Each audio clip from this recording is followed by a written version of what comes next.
Moriarty Law are well known for sending multiple letters and making numerous calls when chasing debts. Like all debt collectors, they're not immune to occasionally stepping over the line or just being a bit tough to deal with. But that doesn't mean that you can't get on top of your debt and stop Moriarty Law chasing you. First things first, Moriarty Law is a legitimate company. They're not a scam and they're not cowboys. But that doesn't mean it's going to be all sunshine and rainbows dealing with them. Whenever any debt collector contacts you, the first thing you want to make sure is that they can prove the debt is yours to pay. The burden of proof is on them and not you, so be ready to ask them to prove that you owe the debt. That should keep them off your back for a little while you have time to work out how to move forward. If the debt is yours, then the simplest solution is to work out how to pay it. Agreeing a method to start paying back will normally keep Moriarty Law from contacting you.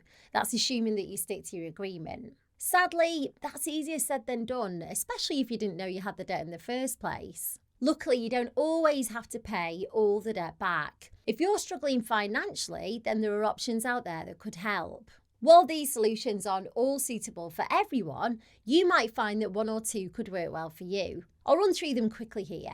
First up, debt management plans. They're an informal agreement that you make with the creditors to pay back your debts at a lower, more affordable rate. Normally, that means paying less each month, but over a longer time frame. The catch is that you can't include all your debts in a debt management plan. So things like credit card debt, personal loans, and an overdraft, they can all go in, but court fines and mortgage arrears sadly can't be part of it. Next is debt relief orders. They freeze your debt payments for a full year, and then if your situation hasn't changed after 12 months, the debt's written off. You make no payments towards a debt in 12 months, and interest isn't added.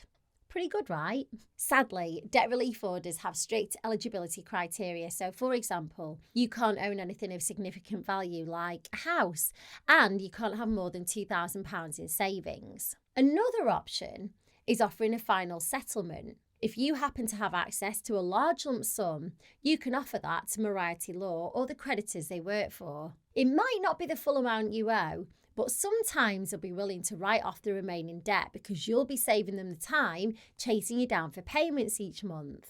Unfortunately, getting your final settlement offer agreed might not be that simple, and Moriarty Law or your creditor could simply refuse. Individual voluntary arrangements are another way to deal with Moriarty Law. It's a formal agreement between you and your creditors to reduce your payments to one simple payment each month. It lasts for 5 years, and at the end, any remaining debt's written off. Again, like with all these options, there are catches. IVAs are legally binding, so you'll need to keep up with the terms that you agree to. Otherwise, you could be back to square one with Moriarty Law. But all the time it's in place, you shouldn't hear from Moriarty Law.